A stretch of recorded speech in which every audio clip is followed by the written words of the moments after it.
Welcome back, everyone, to another incredible episode of Chat with Dan.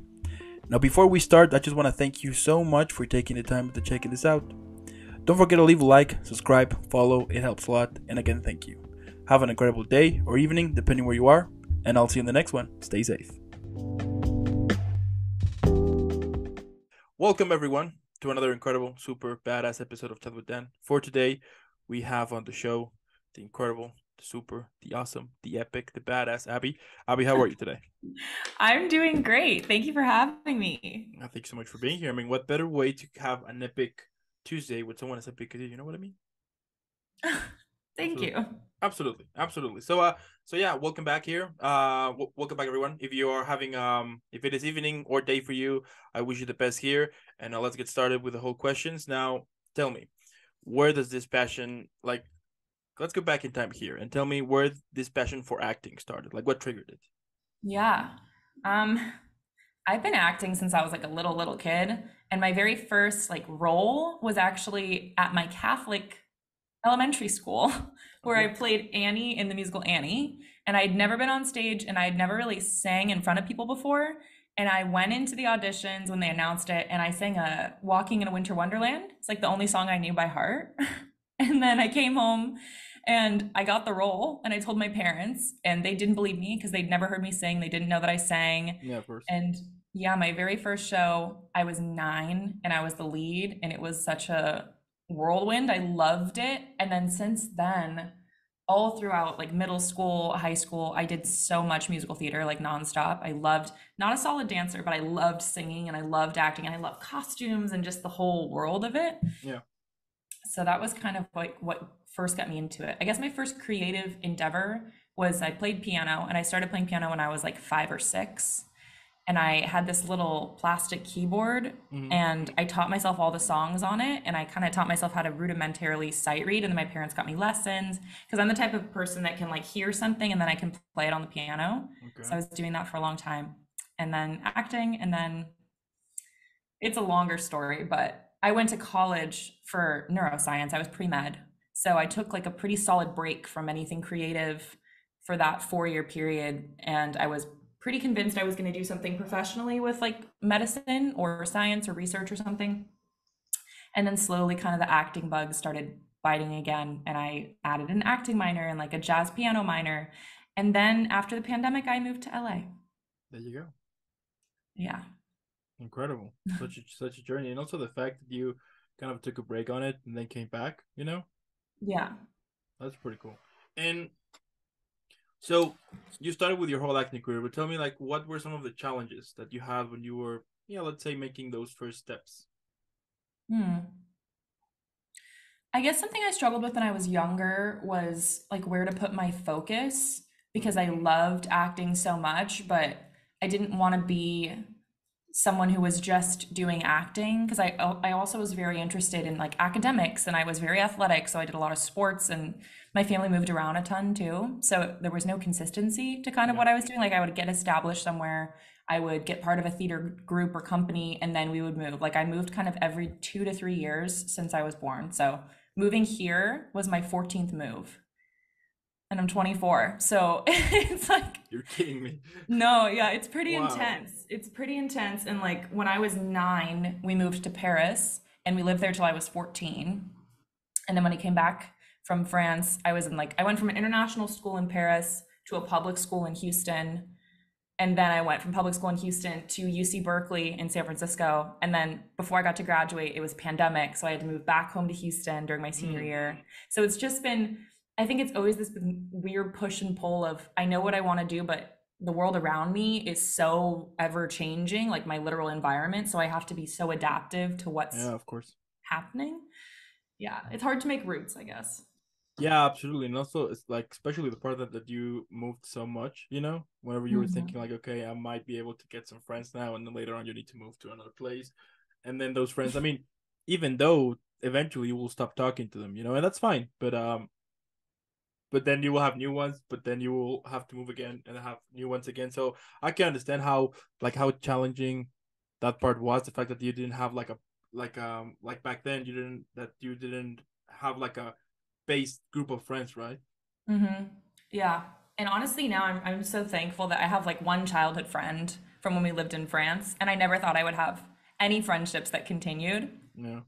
And that, yeah, I'm being thankful to have like one childhood friend, even though I don't have like a hometown or like a home base or, yeah. Wow. And like how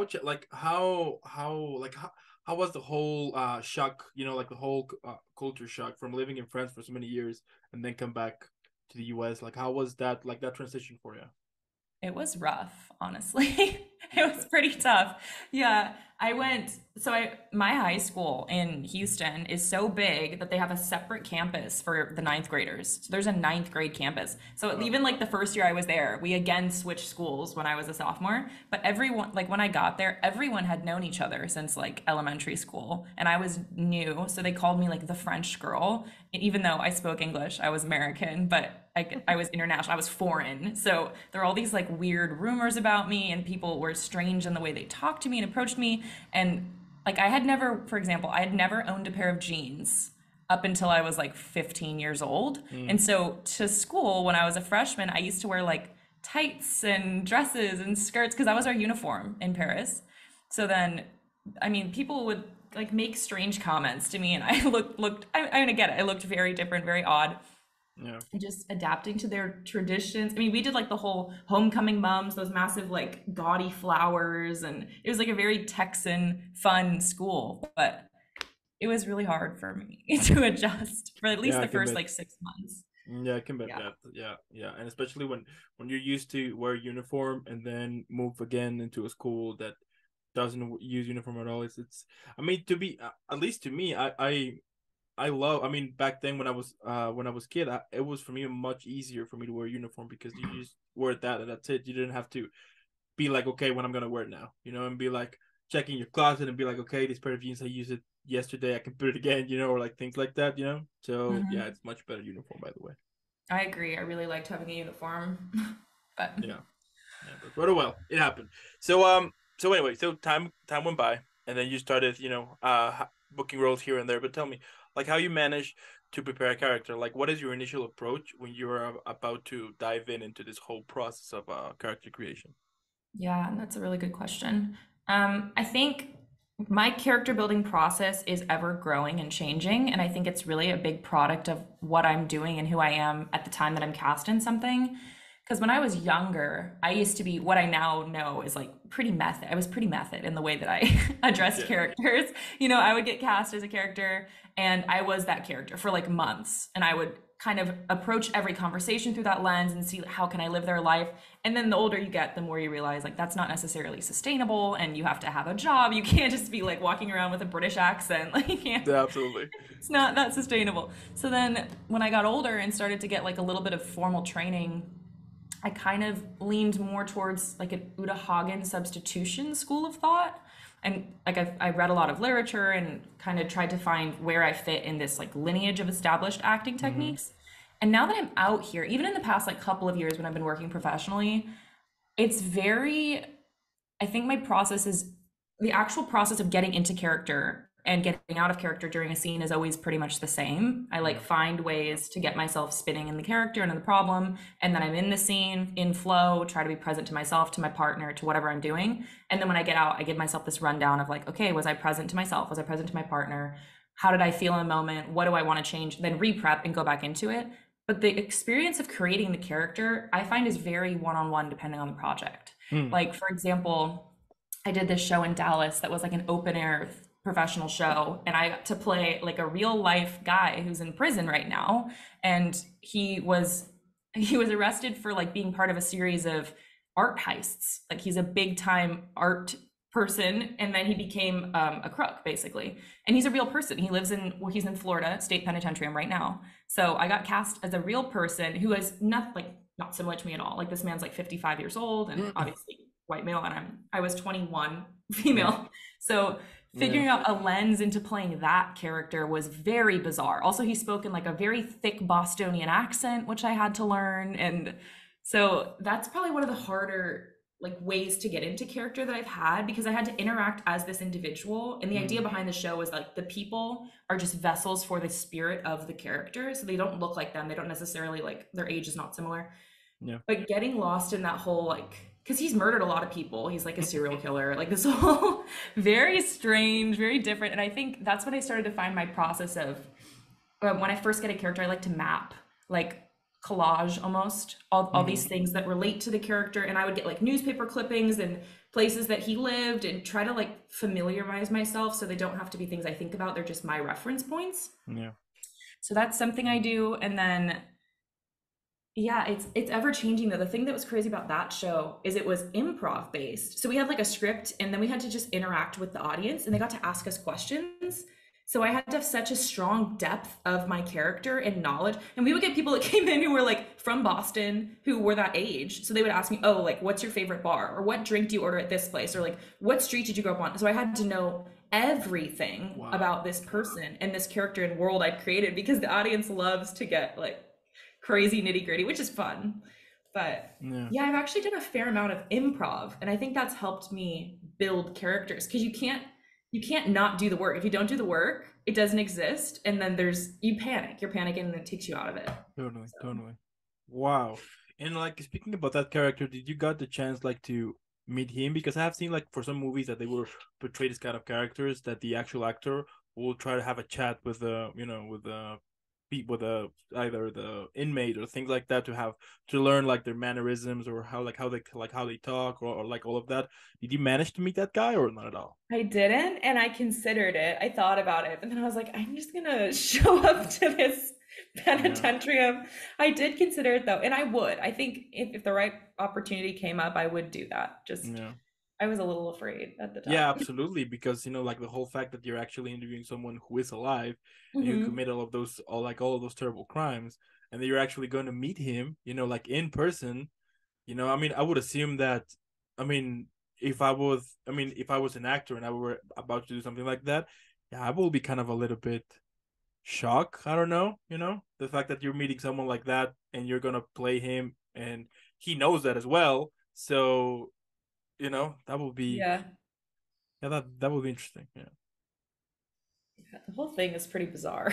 Yeah, But absolutely. Because yeah, I mean, at the end of the day, you have to put kind of a be on his mind, right? In order to play him, you're gonna play a character. You need to be on the mind of the character. So, like during that process, I would assume that it can take you, besides being in a vulnerable position, it can take you to a point in which you're like learning more about his motives and everything. That's crazy.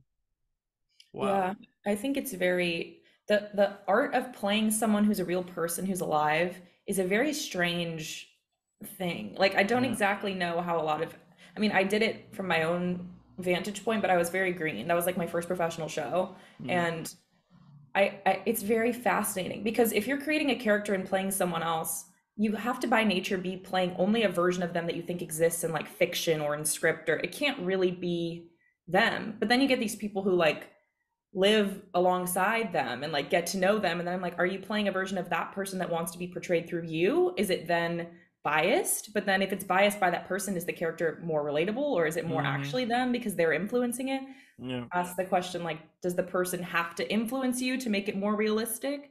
It's really odd. That whole there's Yeah, a it's big, there's a big movement towards that documentary style films and wanting to play biopics, and it's very fascinating to me. yeah, yeah, or like even sometimes we will see that the actual person is guiding the actor through the film, like Right. on the scenes. Like when this happened to me, I did that instead of that. Or like for example, I saw this interview with I think Jordan Belfort. When they did like the whole movie of Yes. Wolf of Wall Street. That when they asked him did everything that happened was real, and he said that the only scene that wasn't quite real was the whole yacht scene with the storm and everything, but the end of it was kind of it or even worse. And you're like, wow, like the fact that he and how bizarre would it be to see yourself, like see your story being told by someone else, but I mean, I don't know. I mean, I would, yeah, I don't know. I'm just rambling right now, basically. That must be, I think it's probably the most terrifying for the person who has a biopic about them. Yeah. Can you imagine? And if you didn't have a lot to say with it, then they're just portraying you in some way that you just don't even agree with, or it could be negative, positive, whatever. That's really, Yeah, because if they did it, I mean, if they do it wrong, the audience would have a wrong image about you, for sure. and I think that's also kind of a little bit of, um, like you need to be super careful, I would say, as an actor when you're about to play a role like that, that you need to be super careful of not giving the wrong impressions, you know? I mean, Mhm. especially, you know, on roles that are not, you know, like criminals or you know, people like that. But still, that must have been super. I mean, that's I would assume that that's super challenging. So Yeah, it was challenging. wow, crazy. But now tell me, like, how you manage to break character. So let's say that you shoot the scene, like how you manage to return to be the real you, let's say. Yeah. So, I've actually really only come into this in the past like 2 years. So I've been out here for a year and like a year and a half, and I Mm, joined an acting studio out here, and I love the studio. I love the teacher, and one of his big things is he has this thing called orienting out, okay. which is what you do to get out of character, and it's really focused on like getting back into the physical sensations of being presently where you are. So Mm, for example, like you will look at an object and describe exactly what it looks like, not what it means to you, but what it looks like. Like I'm looking at a brown brick and it's surrounded by other brown bricks and it looks like it's rough to the touch. That's it. And you do that with like multiple objects around the room, and I mean, for me, it works really consistently like a charm. It's like it lowers my heart rate. I'm no longer thinking about the world in which I was spinning in, and I'm mm, just like here in the room and I see the things around me, and then I can slowly like return to myself. that's cool. That's my process. Yeah. Wow. Okay. And has it ever happened to you that you will, on your daily life, you will, without even knowing that you will be repeating lines or even use mannerisms of some of your previous characters? That's interesting. Hmm. I will say that since now that I'm actively practicing, well, no, actually, let's say this. So in the fall, I played this. She was like a jazz singer, but she was secretly a prostitute, and I was in this like live show here in Koreatown. And I'm a pianist and a singer, right? So I Okay. got to do all that in my character. So it was very much myself, but it was set in 1929. So Wow. we were, Okay. yeah. And so I talked with like a transatlantic accent, and it was like this all the time. And then sometimes I would catch myself like in regular conversation, and this voice would just kind of sneak in because I was so used to talking like Yeah, yeah, that. of course. Especially if I got So like a little cool. drunk. Like my character's name was Louisa. I was like Louisa would just come out, and because I was that character 4 nights a week for 2 months. Yeah. So I just like lived in that show, and I lived around my castmates, and we all talked like that. We all had like real affectations, and like the way I was walking was very different, like very sensual. So I had to have like a what I call like a mourning period for that show. Because I think people are so focused on getting into character and getting into a show, but then when the show's over, like you're saying, you need this period of like, okay, this is no longer what I'm doing. This is no longer me. I need to find ways to like rematriculate and be myself, not Louisa. Yeah. Yeah, absolutely. And I mean, and especially on that on the type of projects that it's long ones instead of just one thing and that's it, right? Yes. How fun. That's pretty cool. Yeah, it was very fun. And do you still do it? Like even to this day, every now and then it will just pop up. Oh, I can. I think that's what's really fun is I love Mm, accent work. I've always loved accent work because I grew up bilingual, and then yeah. I like to do like well, I went to British school and then we were in France. So I learned French and then I had British accent and could do that flawlessly. And Mm. now every time I do an accent for a character, I like to like really perfect it, like learn the IPA, do the whole accent, and then whenever I can just flip into the accent. So Sometimes cool. I have been caught doing that. Like if I'm working on a character, I will spend whole days just working on the accent. So everyone I address, I'm doing an accent, which is bizarre, Yeah, but yeah. so fun. And out of the accents that you know, which ones? I mean, let me rephrase that. Like how many accents can you do? So we got the British one, the French one. Yeah. I can do an okay Boston accent. I played a Bostonian character, right? I Yeah. also did a Hmm. play where I played a Jewish woman from New York. So I had to do like a pretty thick New York accent and set in like the Okay. 90s. And then I can do Southern because like my family lives in Houston right now, so I hear a lot of Southern accents, like varying levels of Southern So accent. cool. Yeah. It's very fun. And then I was almost cast in a show, then wasn't, but Russian. So I studied all the IPA and like did a fair amount of work on Russian accents too. And like how long you usually takes for you to learn an accent? Well, I can get passably good at it in like a day. But to get really good at it and be able to speak anything I say is in Mm, that accent, probably like 2 weeks, I okay. would say. Yeah, Yeah, that's understandable. That's so fun. I it's like fun. it. Yeah, like Yeah. speaking accents. I mean, I love it. I love it. Yeah, they're fun. And for example, whenever the bank called me because I owe some money, that's another story. Um, every now and then, just for fun, I will speak in like in different ways, just to see the reaction or stuff, things like that. So yeah, it's fun. That's funny. Yeah. Yeah. Anyway, moving on here. Tell me, like, what is so when you're about to play a character, like, what is the ultimate goal you want to achieve for your performance? Interesting. Um, to be honest, I don't think I really go into things with like a goal in mind. I Mm, think for me personally, if I create a goal, then I'm doing things in service of achieving something that might not necessarily be achievable.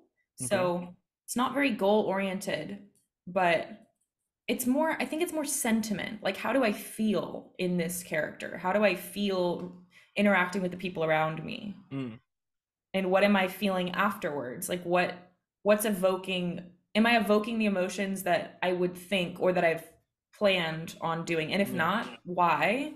And yeah, it's strange because even saying that, like if I had a scene where, for example, I'm supposed to cry or I'm supposed to get to the point where I'm so angry that I like shove someone and I do the scene and that doesn't happen, I'm not angry or upset that that didn't happen, but more just exploring what did happen and Mm, how it's similar to that or not similar. Because I don't think direct actions like that have to be done. Because I also am a screenwriter, and when I write things and have actors play them out, if the mm, character's supposed to cry and an actor doesn't cry, but the choice that they make or what happens naturally in the scene works for the narrative, I'm not going to, okay, cut, you have to cry now. mm, So then I try to approach that in my own acting like there's no I need to do this. It's more I've done everything I need. The character lives inside me and like let's just do it now. Let's just see what happens. yeah. And do you usually watch like your performances or not at all? Hmm. I would say I'm a solid mix because when I do self tapes and whatnot, I don't watch them back. I know which one was the one I wanted and I edit to where it Interesting. is and I just submit it because I just know after I've done it. Mm-hmm. But then with like I wrote a short film last year that's now in festivals and when we premiered, I've never had a more painful experience of like because I wrote it and I produced it. And so all these people are watching it and it's just my giant face on this massive screen and I've never been more uncomfortable. Everyone like standing owed and was like clapping. But you And were, I'm just yeah. sitting in the front like with my head down because it was also a personal story. Like it was clearly a personal story and anyone there that knew me was like, "Wow, like you told your own story." The most vulnerable experience. That was yeah, that was hard. And I've never really had that before because when you're on stage, like everyone's watching you Mm-hmm. constantly Yeah. and I don't care. I'm like, I'm just existing. It's y'all fault. Your fault that you're here. you know? Yeah, absolutely. And like, what do you think is one of the reasons why that for some people that actually happened, that they feel awkward or uncomfortable whenever they are presenting something to more people and they're actually watching it or things like that. What do you think is one of the reasons why that happened? I think it's vulnerability Yeah, because when you play a character on stage, you are hidden behind the mask of the character that you've created. totally. But it can be done on stage too. Like truly, I think truly beautiful theater where you're completely vulnerable with the audience is horrifying, like terrifying. And I think that's why it's hardest for me to like perform to people that I'm intimately close with. Yeah, Because to just like, for example, to just look someone in the eyes and sing to them is so much harder than to sing for like 1,000 people. Because for a thousand absolutely. people, they know nothing about you. But to sit and sing to someone and Mm-hmm. they're only watching you and you have to communicate something, you have to be so vulnerable to do that. And I think that's what's really hard about film is because when you watch a film that you've created or people read something that you've written, you don't realize how much of you is being revealed through what Mm-hmm. you're showing until you watch yourself doing it. It's very bizarre. Because when I Yeah. watched my short for the first time with other people, I was like panicking. I'm like, are they thinking this about me? Like, do they think this is, oh my God, I didn't know I look like that. I can't, they're going to think that I'm like crazy or, yeah, it's very, very vulnerable. Yeah, absolutely. Wow. I mean, I would assume, right, that it was such a hectic, stressing, amazing. I mean, all of the emotions coming in one moment, right? That, yeah, Yeah. No, it was crazy. very bizarre. Yeah. Now, let's say that one day I call you and I tell you that I want to become an actor. Now, a little bit of backstory here. I don't have any experience at all, zero. So, based on what you know, what advice would you think it's important for me to know before diving into this career? Sure. I've had several people ask me this, so Okay. I've tried to like think about what I tell them and what I Yeah. would wished I'd tell them. Well, I think I'm a great person to ask because I wasn't an actor for a while and like decided I wasn't going to do that Yeah. and then completely switched like 180 from like medical school to LA.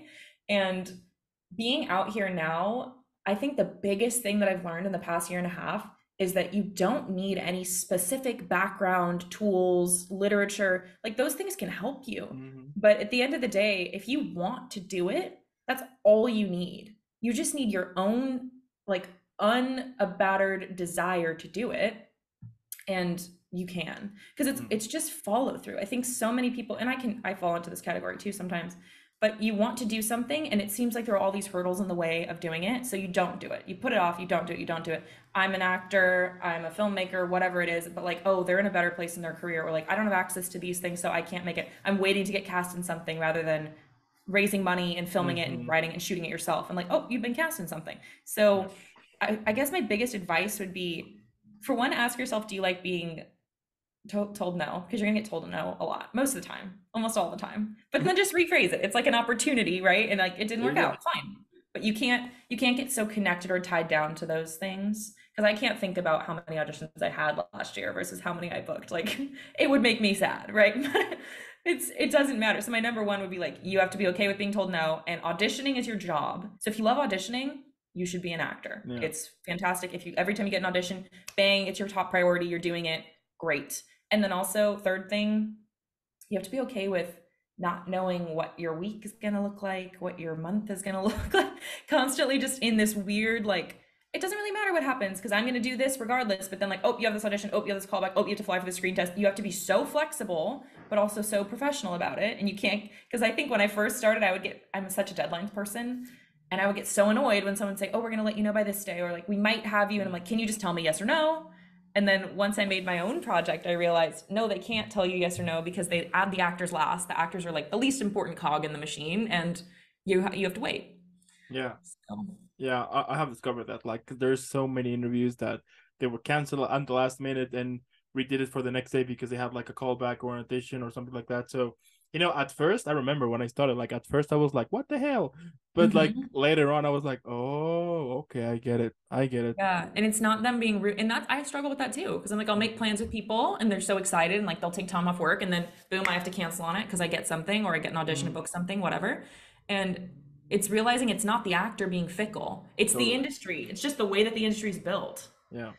Yeah. Yeah. Yeah, that's I mean, now, like, later on when I started to realize that, I was like, it does make a lot of sense, the fact that you need to be, as you mentioned, available, but at the same time professional, to to be uh, on the lookout, but at the same time ready to go. Mm-hmm. That's crazy. I mean, yeah, that's why I usually say that, to me, actors are kind of the superheroes of this thing that we call life, because it's incredible how, like, how much, like, yeah, it's incredible, the fact that when it's time to perform, I find that super awesome. Like, when it's time to perform, regardless of how difficult your personal life might be, you manage to put that away and to play a character. For example, you're gonna play a comedy, but in your personal life, you're basically broken, and you manage to put Mm-hmm. those feelings away so you can start this comedy and to make people laugh. I mean, besides being professional, of course, I mean, that takes a lot of courage and a lot of mind, like, self-control, to be like, okay, my personal life is here right now, but right now I'm gonna do this, so I need to put that away. Mm-hmm. It's incredible. And also the fact that you will handle, like, so many rejections. Nobody likes being rejected, of course. So, like, the whole mentality that you need to take, to be like, okay, it's okay, let's go for the next one, and then the next one. And then once you realize you did it 50 and still no answer, so you need to continue. I mean, that's incredible. And I also ended up discovering that some of them even will create their own stuff, be like, okay, I'm being rejected, that's fine, I will create now my own project. And trying to, like, to find a director, then a producer, and then we will gather and then create it, and then a couple of months later we have a short film thing like that. So I find that pretty cool Mm-hmm. you know Yeah, that's a world that I've come into since moving here, really, and I freaking love it. That once you get close enough with other filmmakers, all you need is the vision. If you have the vision for it, the project will get made. You just have to have the vision, have it in your mind, and then communicate it to people, and they'll do it with you. I mean, it's like we're a whole city of people waiting around to do something, but just reach out, just like do it. It might be terrible, it might be worthless, but it's possible, and that's the important part. Like, you don't Yeah, have to wait around. yeah, that's, I mean, once you realize that everything is possible, I think that's when you discover that there's no actual barrier that can stop you. You know what I mean? Mm-hmm. And I Mm-hmm. think that like a lot, like more people should actually kind of think that instead of like if they want to become actors or musicians, and they will, this little voice in their head telling them you're not gonna make it, or perhaps your family or friends are telling you that you shouldn't do it, and why not? At the end of the day, it's your life, and why not trying it? You know, Mm-hmm. Mm-hmm. incredible. Now, if you let's say that for your birthday, you get a time machine, but here's the catch: you can only travel once to meet the 13-year-old version of yourself. So, what advice would you give to that little you? Oh, I would probably tell myself to just be an actor. There you go. That it's okay. It's okay that other people might judge, or that like you're gonna get frowned upon by all your friends who are academically smart and you should be going to this school, and like no, Yeah, just do the thing you've been doing forever and just keep doing it. there you go. There you have it. Mhm. I love it. Now, let's say also that one day Netflix, HBO Max, Disney Plus, you name it, they call you and they tell you that they get this idea, which goes that all of the characters you have played at the moment, they're all gonna gather to celebrate your birthday. But the film needs a name. So how would you call it? Oh my gosh, that's a great question. What would I call the film? Like such weird characters. Oh my gosh. Yeah. Hmm.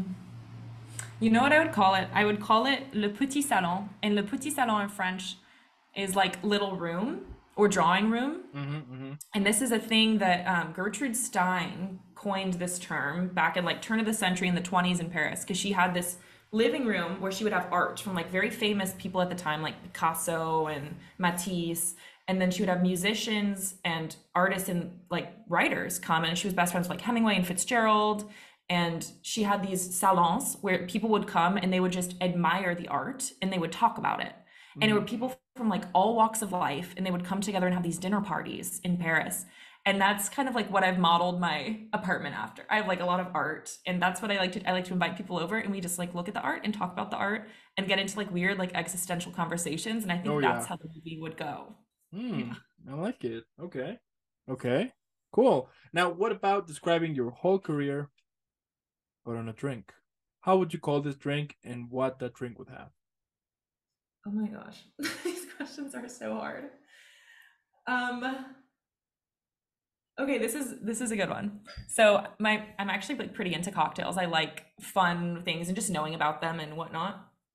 And one of my favorite drinks of the past probably couple years is called an Americano. And an Americano is like an Aperol Spritz, but it's made with Mm-hmm. tonic and it's made with Americano, which is another liqueur that tastes kind of like Aperol, a little stronger. Yeah. And I would call it Americano because I'm American, but I don't culturally identify that much with American culture. So Americano is a French drink, but it's called an Americano because Hmm. and in the US, it's confused with like the Italian Americano, which is a coffee drink. So every time I order Yeah. this, Yeah. Absolutely. there's a miscommunication, which is pretty typical of my life anyway. And then it's Yeah. this really wonderful drink that really no one knows about. And it's this weird amalgamation of like French and American culture. And I think that drink would be my career. Yeah. And now that you got me thinking, actually, if you go to a restaurant, bar, whatever, and you ask for an Americano, you will get a coffee You get a coffee. instantly. Yeah, Yeah. 100%. So Uh-huh. that's so interesting. Yeah. Huh. Didn't know that. Okay, cool. Yeah. Now, Order it. You're gonna love it. yeah, I will. You can count on it. I will. And now tell me, like, what motivates you? We all have those days that basically we just want to quit. We say we get like this bug in our head, telling us that we should quit, that it's been a waste of time. You start to compare yourself with others, and then you start to be like, what the hell I'm doing anyway. So my question here is, how you manage to silence those thoughts and continue back on this road, on this journey that you have built for so many years now. Mm-hmm. It's hard. You know, when I get to feeling like that, I have a couple things that I like kind of default to, Mm-hmm. and it's the getting yourself to do them, but I can usually get them because they're easy. So Yeah. I was talking to one of my friends about this yesterday actually, because I felt this way, like right when I came back from break.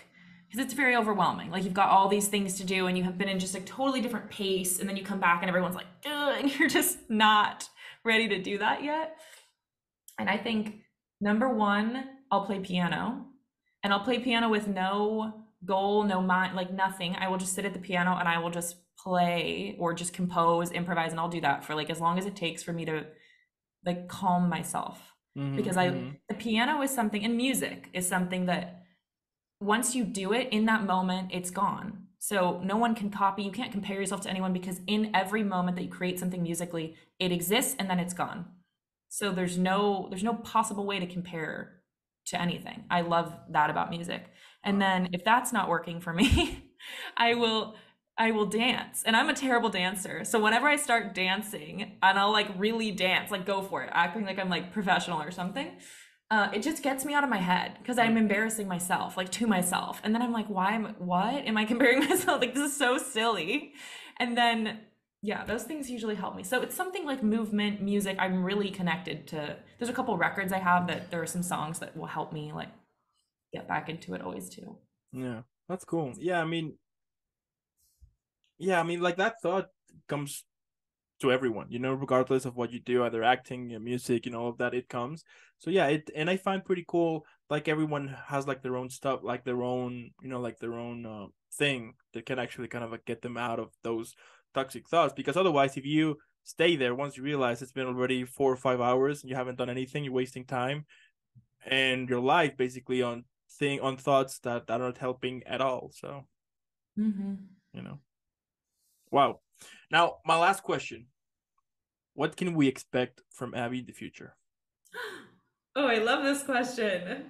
Okay, what can you expect? So I'm someone who has to do everything, as we've kind of already established. So I think what you can expect is in 10, 15 years, let's call it that, Okay. I will have written, directed, and been in two features. True. And they're features that are from my own original production company. And the one that will be like my creme de la creme is going to shoot in France. I've already written it. It's like a psychological thriller. It's a very Okay. personal story. It's all set in like a house, and it's like a drama thriller but also coming of age story. So I want to be that like new wave filmmaker, someone who didn't have a filmmaking background, someone who didn't have an acting background necessarily, who then just does it just because they can. Mm. And then I donate the profits to charity. So I'm actually nonprofit. There you go. Because that's what I did with my short film. I partnered with a charity, donated. I'm doing a film festival later this month, and like we're partnering with a charity, donating all the money. So I want this weird mix of like doing everything so high budget, incredible, but it's so accessible to people, and then it's just giving back to other artists so other people can do it too. That's incredible. That's Thank you. badass. I love Thank it. I mean, yeah, I think. I mean, what can I say? I mean, your career, it's epic. The fact that you have come so far now, and then you have basically moved everywhere. It's really cool. But also, what I find pretty interesting is you managed to get back to it. Get back to acting while you were like focusing on other career, and then everything came back, and then you are making it happen, and you're having results. And I think that's proof enough for everyone. Regardless if they wanna become actors, but more like if they have a dream or a thought in their head, they could actually make it happen. Because I do think that sometimes we live in this world that they teach us the wrong way, meaning that, for example, when they tell you that you want to be successful, they will tell you this idea that you will only be successful if you have money, you. which that's not true. You can do what you like, have enough income for you to live by yourself, and you will be happy, and that's fine. So the fact that you're doing what makes you happy and you're having results, that's incredible. That's amazing. And I'm super sure that our next conversation is going to be about the multiple thousands of projects that you have been either creating it or in it, because it's incredible what you do. What can I say?